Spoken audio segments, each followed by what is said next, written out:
Hey guys, Kingpin here. Welcome to the next episode of Sandbox Mode. In case you've missed the series so far, we've made a great looking entrance, a really nice food court, and an excellent gift shop. There's only one thing missing from this zoo, and if you've ever been to a zoo before, you'll know that it's a pretty big aspect of the areas. We need animals in this zoo, so today we're going to be talking a lot about starting your zoo and what animal you should choose first. There's a variety of things you can pick from.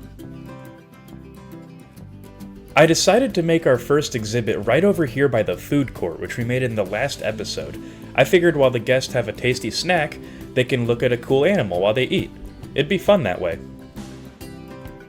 Welcome to the Center of Primate Conservation. This was our second franchise zoo ever, and we started off with this rainforest pavilion.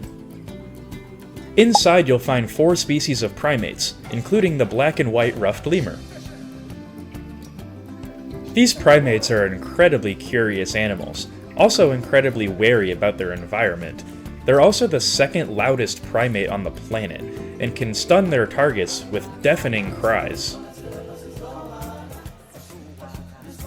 Seeing that we never finished the Center of Primate Conservation, and that the black and white ruffed lemurs are among the most endangered primates on the planet, I figured this would be a great throwback animal to start our Sandbox series with. There's 2 reasons you'll pick an animal to be your starter. 1, real-life reasons, which we'll get into later when we talk about the actual logistics of the zoo, but 2 are gameplay reasons, which black and white ruffed lemurs excel at. As you can see by the Zoopedia, each individual lemur only needs 210 square meters of land space and about 20 square meters of climbing space. This increases by 20 square meters per lemur and about 5 square meters of climbing space per lemur if you add more or they breed. 200 square meters seems like a lot, but in reality, it's actually not that much space at all. This lemur exhibit is going to take up a very small footprint. That's why they're going to be a perfect animal to start with for gameplay reasons. We don't want to start with an African elephant and have a giant exhibit as soon as you get into the zoo, because otherwise the guests are going to see the coolest exhibit first and not want to travel to the back of the zoo, because it'll just be a downgrade in comparison.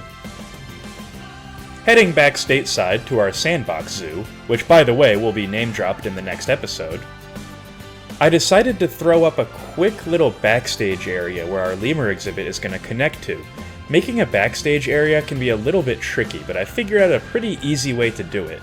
To start, I simply just used a blueprint that everyone who has access to the console edition has. This was for our trade center, so we can actually access the animals. After that, I then decided to add to that group specifically, and then copy and paste the wall directly from the trade center over, so we could just simply extend the building and keeping it look the exact same.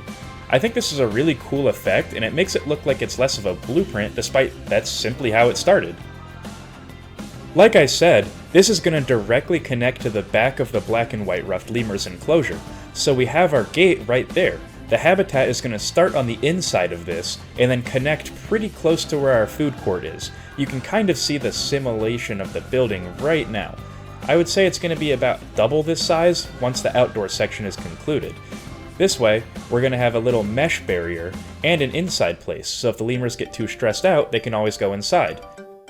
The good thing about building with blueprints in this manner is that if you're ever confused about which block to use or which building material or even which color to make it, you don't really have to think about that, seeing as that you can just copy and paste the material that the blueprint already has, and you'll know for a fact and with 100% certainty that it will match.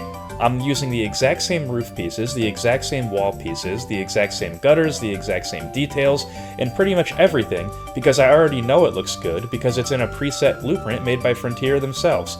It's a really easy building method, especially for Backstage, because that doesn't necessarily have to be as detailed since the guest won't go back there, only the staff.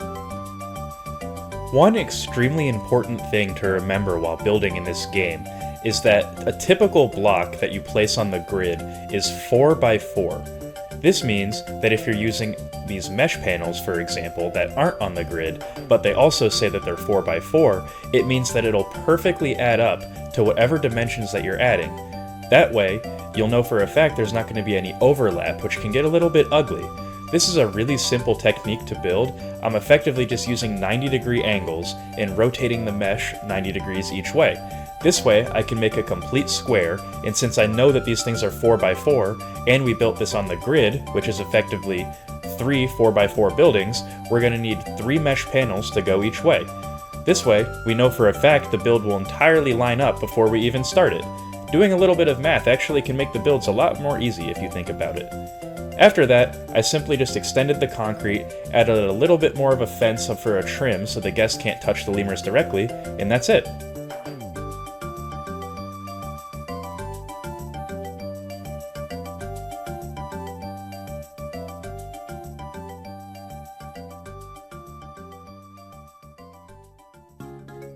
The build's looking great so far, but we should probably get some of the lemurs in the exhibit, just so we can see their traversable area and other stats. And whoa, this is cursed. I've never actually been in the trade center on Sandbox mode before, only franchise, so it's so weird just being able to buy whatever we want.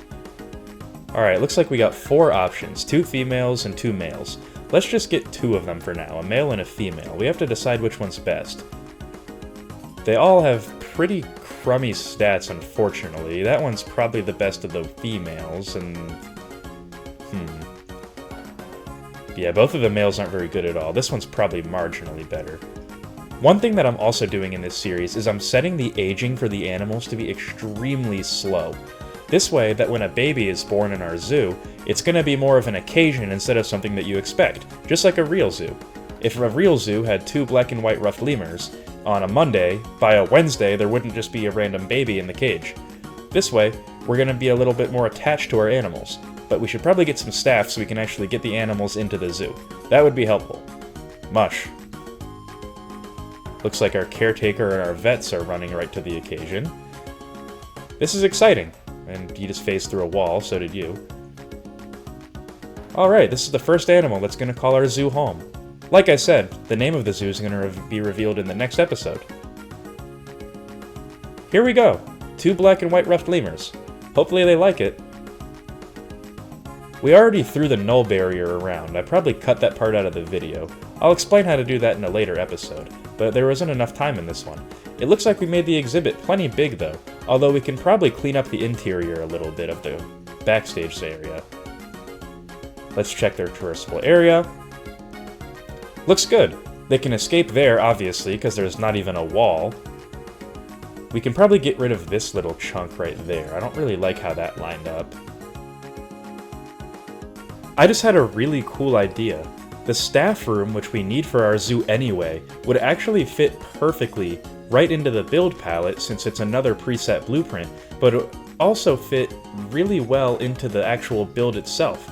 Look how perfectly that lines up. There's kind of a little hole in the middle, but even then right there, the staff room would have a perfect view into the lemur enclosure. We've got to make this work. Come on, I already got rid of the null barrier. This should work with no problems. We just have to make sure it's lined up. We'll go to the advanced movement menu, make it go down, wedge it right in, try to line that up as perfectly as we can. Now that I'm thinking about it, we can actually do the exact same thing right here, but just add a keeper hut. The first thing that we're going to have to do is go to the barrier tab and get rid of the null barriers, which we just did, and then we can just go to our blueprint tab and find the keeper hut of the preset blueprint from Frontier. Everyone has this. It's a really easy way we can add it in.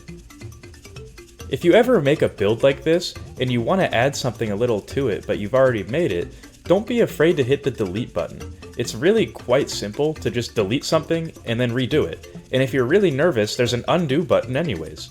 Just hold X and hit left on the D-pad on Xbox. Being able to delete something is one of the best things about a sandbox mode, because you might not necessarily like exactly what you have on your very first try. So if you don't like it, get rid of it, and try again.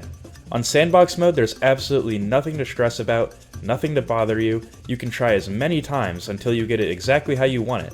Don't let anybody tell you exactly what's perfect. It's done when you think it's done on sandbox mode. It's your zoo. You can do absolutely anything you want. But for me, we're not going to stop until it's absolutely perfect. Every single thing in this zoo is going to add up, make complete sense, and be perfectly realistic, to the best of my abilities. We're still learning a lot of little things in this game, but I think we're improving every single episode. I hope you guys agree too. Now we have to work on the interior of the backstage room, and the easiest way I found to do this was to start off with just some concrete on the floor. This way, It'll be a little bit more official and a little bit more sturdy and feel more like an actual building.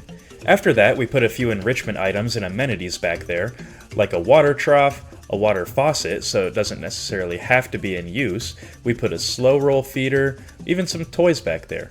We got some bedding. The lemurs are really going to call this place home eventually. I'm really happy with how it turned out too. Stick to the end of the video if you want to see. We added a mirror-mobile to the outside, a keyboard, a beach ball, and a lot of other things that the lemurs are going to want to play with. Unfortunately, the exhibit wasn't big enough for a forage pool, which I really wanted to have them have. However, a fruit spike tree is going to have to do.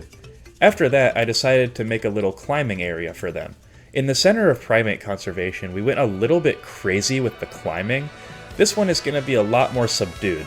We're just going to be using a little bit of the climbing material and have slight inclines. It's not going to be 3 stories tall this time. It's going to try to mimic really low to the ground foliage too, which we're going to add foliage much later into the video. However, for now, this is going to be pretty basic. Climbing can be a little bit tricky, and I would say it's the #1 reason to use the advanced movement menu when you're first starting out. You pretty much only need 2 angles, completely straight and 45-degree inclines so the animals can actually get up. The easiest way to do this is to get it completely straight, hit align to surface, and then align it to the surface to where it's on the ground completely straight, and then turn on the angle snap, then turn off align to surface and move the block or pallet up. After this, if you want to have a 45-degree incline going down, change the angle snap to 15 degrees and then rotate it 3 times. If you don't want to do this, you can change it to 45 degrees and rotate it completely once, although the angle is going to be a lot sharper. What we're doing right now is 15 degrees. It's a much more gradual decline. Exactly 3 times more gradual, because 15 times 3 is 45. That's what I keep saying when I mean math helps this game a lot. It's extremely basic geometry, but it's actually really cool how it works in real life. After that, I decided to make a little section where the lemurs can get in and out without going through the main door, which we'll add later into the video.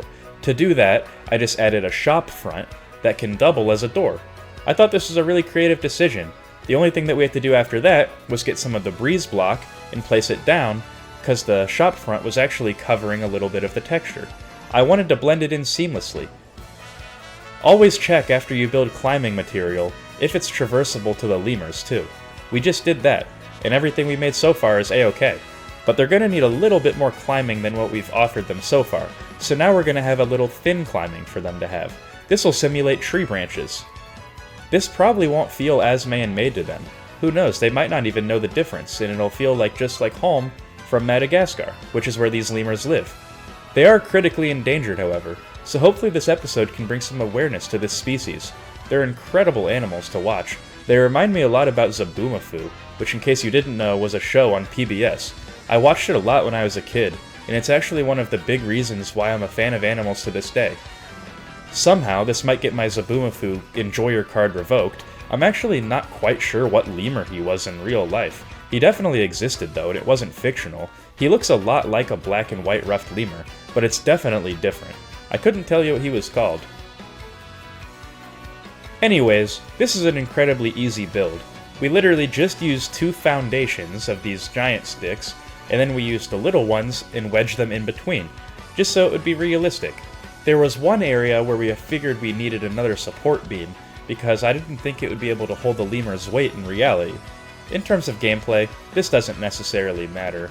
However, I like to keep things as realistic as possible, as you probably know and I've probably said 10 times in this video already. The reason that I chose black and white ruffed lemurs to be first, I alluded to it earlier, however they are the second loudest primate on the planet. I thought that would be a really cool animal to have really close to the zoo entrance and parking lot, because they'll be able to hear them before they even get into the zoo, and psychologically hype them up to get ready for a really fun day of seeing all sorts of animals. One of the most daunting tasks when you take on building a new exhibit is placing the foliage. Placing foliage is definitely what makes or breaks a habitat for me. Building backstage areas and having a good interior section is realistically an advanced method of building, I would say, so if you're just starting off the game, you might not necessarily be good at that. I mean, realistically, I would say this is the first backstage exhibit that I've made that's even passable by a I don't want to say professional standard, but really good, like, YouTube standard. This build I am extremely proud of. However, the foliage, I feel like foliage isn't necessarily hard to be good at, but it's also extremely easy to overlook, so I have a few tips. The first thing I would always recommend when placing foliage, unless you're trying to get something in a really specific way, is always, and I repeat, always, have random rotation on. This makes things look leagues more natural, because you're not controlling exactly how it is. As the name suggests, it's completely random. The hardest thing to do with foliage without random rotation on is to make it look completely natural, and by natural I mean not placed by a human hand. And the easiest way to do this is to have random rotation on to the point where it is natural, because you're not physically controlling it. The other tip that I have is try to mix up exactly what plants you use and mix up what angles that they're at. In order to do this, filter the plants from the menu for whatever animal or species, maybe it's more than one animal, that you're building for. After you do that, hit Align to Surface. Then, completely mix up the species of plants that you see. If you think about it this way, Google a picture of a forest or any biome with a lot of plants. In that picture alone, which is a still image and it's not moving, there's probably over 100 different species of plants in that one picture alone. So try to translate this into your zoos in Planet Zoo.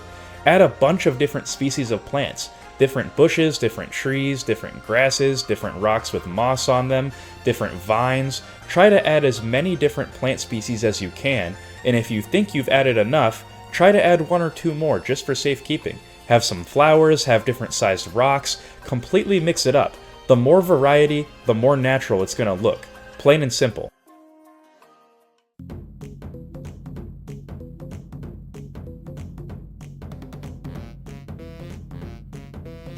Like I said before, I want to get a lot more attached to the animals in our zoo since they're going to be aging slower and there's going to be less of them since they're not going to be breeding as much. So if you have any name suggestions, let me know and I'll reveal them in the very next video. You better hurry though, because I'm going to start recording it as soon as this is done.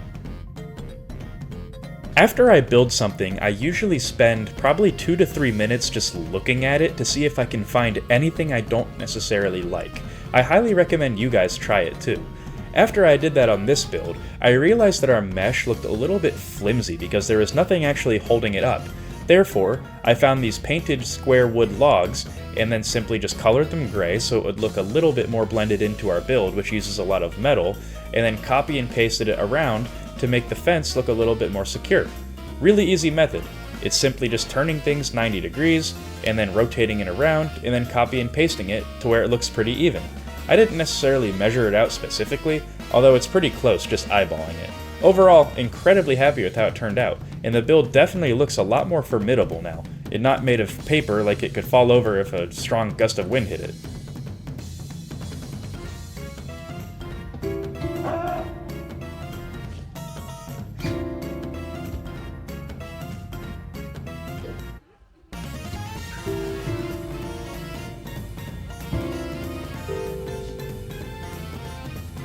If you guys have made it this far into the video, don't forget to like and subscribe if you haven't already.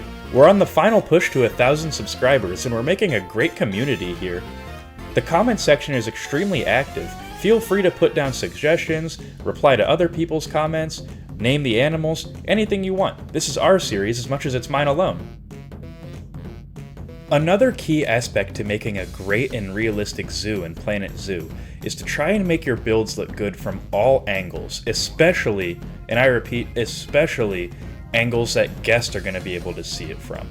You don't necessarily have to try as hard with backstage areas, since guests realistically aren't going to see that. However, this right here, where we're working currently, is literally the first thing a guest sees when they walk to the zoo.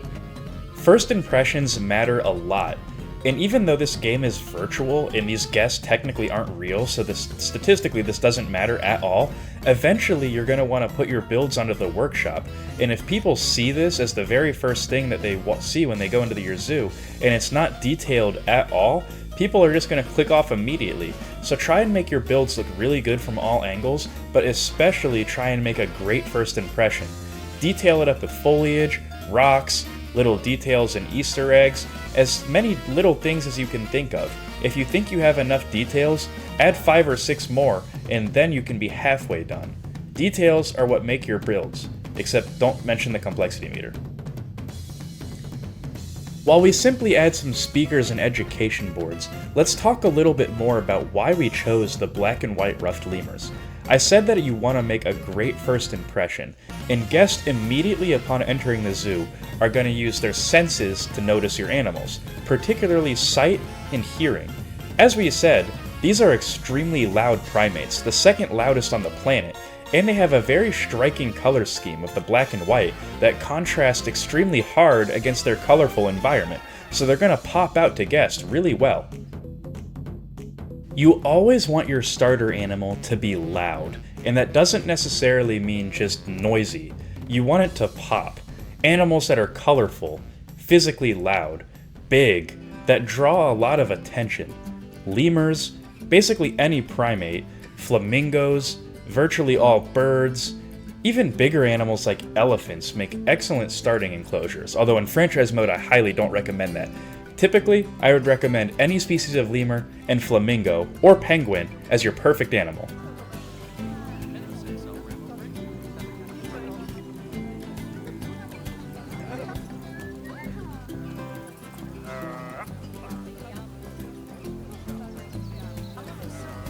Let's take a view from the guest perspective. That's a weird feature, never done that before, and you must be a ghost because you just went through a wall. But anyways, let's check out how the lemurs look. Seems to be a pretty popular enclosure, since it's our only enclosure, but it looks really nice. I'm actually quite happy with how it turned out from this view. Let's go in here and check out their indoor enclosure. That zoom is really weird, I'm gonna have to get used to that. Never actually used the explore feature before, but our backstage looks pretty nice. I might have to add another fence back there just to give a little bit of a leadway between the actual habitat enclosure and where the lemurs can get to. However, the staff room and the zookeeper hut have a really excellent view of the entire place. I'd like to take a break there. That was a very quick clean. Thank you for that. I added a lot of leaf litters too to break up the monotony of the grass. They have a little bit of an issue with clipping, as I just noticed, but we'll have to see, because I didn't really notice that when I was placing them. Maybe it's just maybe it's just a visual bug when I'm in the explore mode. Who knows? Overall, incredibly happy with the exhibit. It's really basic, and we're definitely going to do bigger and better exhibits later. However, for a simple starter exhibit that guests can see both before and after they enter the zoo, I'm really happy with how it turned out. I'm really happy with this whole zoo. It's coming along so nicely. I am so absolutely happy with how this is turning out so far. Everything looks so realistic and so much better than my usual work. Building on Sandbox mode really did help. Franchise mode is great, and I enjoy it, and it's such a novel idea, but being able to build without a little stress from cash flow, animal welfare, protesters, or anything else just hones your ability to build. If you're struggling with building, please try to play Sandbox mode. It makes all the difference. I really hope you guys enjoyed this episode of Sandbox mode, though. I almost said franchise mode, I'm quite used to it. We've made like 40 episodes plus. This is only our third of Sandbox. But anyways, I really hope you guys enjoyed, because I enjoy making these a lot. If you did, don't forget to like and subscribe. Let me know in the comments what you want our lemurs to be named. We have a boy and a girl, don't forget. Also, let me know what other animals you want to see in the zoo. What other builds, what other specific episodes? Engage in the comments. I'll respond to every single one to the best of my abilities. Don't bother asking for the other two lemur species or red pandas. Those three are 100% coming to the zoo. I promise. Might not be in the next episode, but they're all coming eventually. Anyways, I think that's going to be it for today's episode. Kingpin out. See you in the next one, coming real soon.